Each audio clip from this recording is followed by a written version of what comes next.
Bismillahirrahmanirrahim. Assalamualaikum warahmatullahi wabarakatuh. Hamdan wa syukran billah.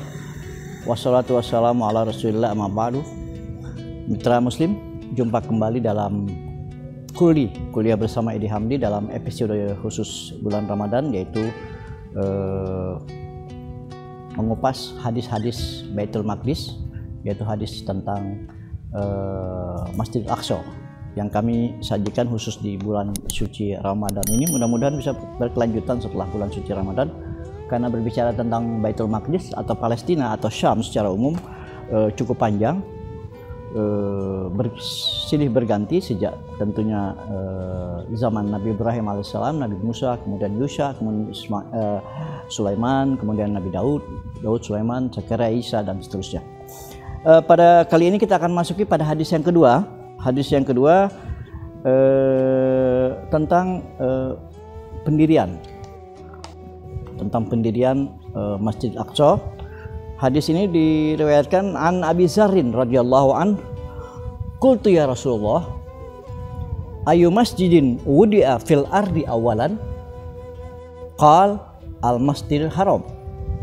Qal qultu summa ay? Qal al Masjidil Aqsa. Qultu kam bainahuma? Qal arba'una sanah. Muttafaqun alaih. Kalau muttafaqun alaih berarti hadis ini sudah sahih karena diriwayatkan oleh Bukhari dan Muslim, ya.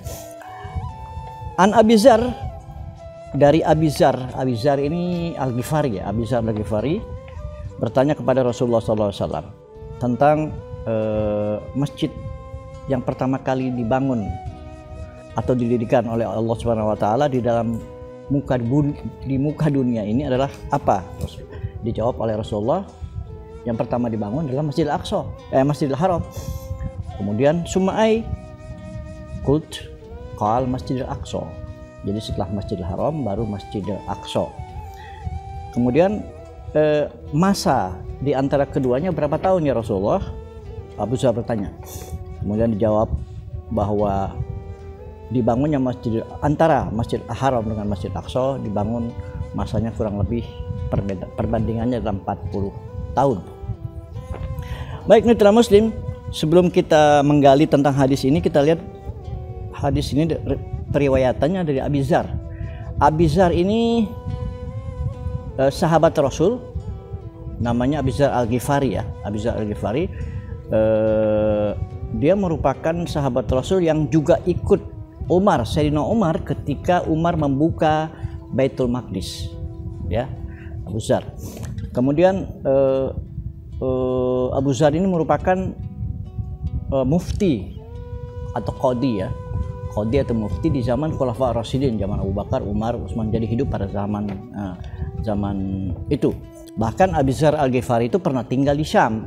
Artinya di Syam ini kan ada 4 negara di Syam, yaitu Damaskus, Syria, Palestina, Lebanon, dan Yordan. Itu adalah kawasan Syam namanya. Dan perawi hadis ini, Abi Dzar ini pernah hidup di sana, walaupun pada akhirnya beliau wafat di kota Madinah, ya, di kota Madinah atau di salah satu tempat yang namanya di Robadah, di desa Robadah, kurang lebih 200 km dari kota Madinah. Jadi wafatnya di sana. Itu sekilas tentang Abi Dzar Al-Ghifari. Kemudian tentang isi hadis, bahwa Abi Dzar Al-Ghifari bertanya kepada Rasulullah SAW tentang masjid yang pertama kali dibangun. Rasulullah mengatakan bahwa pertama kali dibangun adalah di Masjidil Haram. Itu adalah masjid pertama umat Islam di dunia adanya di Mekah, yaitu Ka'bah. Kemudian setelah itu baru dibangun di Masjidil Aqsa di Palestina saat ini. Siapakah yang pertama kali membangun atau mendirikan masjid atau Ka'bah, ya? Pengertiannya adalah Ka'bah. Ada beberapa riwayat mengatakan bahwa yang membangun Ka'bah itu dasarnya itu adalah malaikat. Itu menurut Imam Qurtubi, dalam sebuah tafsirnya dikatakan bahwa malaikat. Tetapi dalam pendapat At-Tabari, dalam tafsir At-Tabari mengatakan bahwa yang pertama kali meletakkan wudi'a, ya, bukan bunia. Wudi'a artinya diletakkan pondasinya adalah zaman Nabi Adam alaihissalam. Jadi Nabi Adam adalah yang meletakkan dasar-dasar fondasi dari Baitul Maqdis dan juga tentunya Ka'bah al-Musyarrafah. Sementara Imam Suyuti mengatakan kedua-duanya, artinya yang membangun Ka'bah dan yang membangun Masjid Aqsa pertama kali adalah Nabi Adam alaihissalam. Jadi satu orang. Nah, bagaimana dengan hadis yang mengatakan bahwa Nabi Ibrahim juga mendirikan dengan putranya Nabi Ismail? Nah, Nabi Ibrahim itu sebetulnya hanya melanjutkan daripada pondasi yang sudah ada sejak Nabi Adam alaihissalam. Sementara di Palestina atau Baitul Maqdis ada juga hadis yang mengatakan bahwa Nabi Sulaiman yang membangun. Nah, demikian juga Nabi Sulaiman adalah merenovasi Baitul Maqdis yang ada di Palestina. Jadi kesimpulannya dari semua riwayat sepakat bahwa sebenarnya yang pertama kali mendirikan Baitul Maqdis adalah atau Baitullah dan Baitul Maqdis adalah Nabi Adam alaihissalam. Baik, mitra Muslim, di hadis ini juga akhirnya dikatakan arba'una sanah, dan masa atau perbandingan setelah diciptakannya Masjidil Haram 40 tahun kemudian baru dibangun Baitul Maqdis atau Masjidil Aqsa yang ada di Palestina. Baik mitra Muslim, jadi bisa kita simpulkan bahwa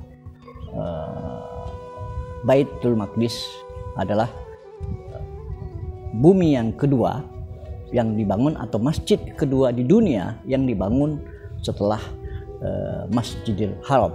Setelah itu tentunya kita tahu dalam kisah-kisah berikutnya ketika Nabi hijrah, maka Rasulullah membangun Masjid An-Nabawi yaitu di kota Madinah, dan tentunya tentang keutamaan masjid itu ada di hadis berikutnya, insya Allah akan kita bahas pada episode berikutnya. Faedah atau hikmah, apa hikmah yang dapat kita petik dalam hadis yang singkat ini tentang kumpulan hadis-hadis Baitul Maqdis? Tentunya ini adalah keutamaan dan kedudukan Masjidil Haram dan Masjidil Aqsa sangat tinggi ya. Kedudukannya sangat tinggi, di samping nanti juga akan ada kedudukan yang istimewa yaitu Masjidil Nabawi, Masjid Nabawi yang ada di Madinah. Dan tentunya lewat hadis ini kita bisa ketahui bahwa Masjidil Aqsa yang saat sekarang ini berada di bawah kungkungan penjajah Zionis Israel punya nilai yang sangat istimewa, punya nilai yang sangat tinggi, yang patut kita datangi, yang patut kita syiarkan, karena dia merupakan kiblat pertama seperti yang kami sampaikan pada hadis pertama kemarin lalu. Kemudian hadis ini menetapkan lagi bahwa Masjid Al-Aqsa merupakan masjid kedua yang dibangun oleh Nabi Adam alaihissalam setelah Masjidil Haram tentunya.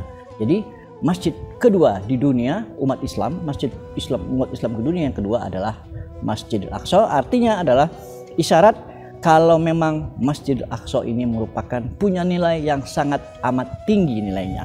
Oleh karena itu, mudah-mudahan pada kesempatan lain, pada kesempatan masa-masa yang akan datang, kita bisa melakukan ziarah ke kiblat pertama yaitu Masjid Aqsa, juga ke masjid yang dibangun kedua setelah Masjidil Haram yaitu Masjidil Aqsa yang ada di kota Palestina. Tentunya kalimat Aqsa ini merupakan masjid terjauh ya. Aqsa itu kan jauh, jadi tidak menyebutkan dalam hadis ini tidak disebutkan Masjid Nabawi, karena saat itu Masjid Nabawi belum ada, atau Masjid Aqsa lebih jauh daripada Masjid Nabawi, karena Masjid Nabawi adanya di kota Madinah. Antara Mekah dengan Madinah kan jaraknya cuma 400 meter. Sementara pertanyaan dari Abi Dzar Al-Ghifari menanyakan masjid yang terjauh yang dibangun setelah itu apa ya? Masjid yang terjauh itu adalah Masjidil Aqsa, karena Aqsa adanya di utara dari kota Mekah. Kalau diukur mungkin 1.500 km dari kota Mekah, sementara dari Madinah ke kota ke kota Palestina atau ke Yerusalem yang di dalamnya ada Masjid Al-Aqsa itu kurang lebih 1.200 km. Jadi masjid yang terjauh pada masa baginda Rasulullah SAW itu adalah Masjidil Aqsa yang ada di Palestina. Jadi Aqsa artinya adalah masjid yang terjauh, bukan Qosi. Kalau Qosi masjid yang terdekat. Kalau masjid yang terdekat berarti adalah masjid yang ada di Madinah atau Masjid Nabawi saat sekarang ini. Tapi yang pertanyakan adalah masjid yang terjauh, yaitu Masjidil Aqsa. Demikian mitra Muslim, mudah-mudahan hadis singkat tentang Baitul Maqdis bisa memberikan pencerahan buat kita, minimal informasi tentang masjid-masjid yang pertama kali didirikan, dibangun oleh para anbiya dan mursalin pada zamannya. Lebih kurangnya mohon maaf, dan jangan lupa like and subscribe pada channel YouTube Anda agar tujuan kami mensiarkan tentang Baitul Maqdis lebih diperhatikan lagi oleh umat Islam, khususnya umat Islam terbesar di dunia, yaitu umat Islam di Nusantara atau di Indonesia. Lebih kurangnya mohon maaf. Wallahul muwaffiq ila aqwamit thariq. Wassalamualaikum warahmatullahi wabarakatuh.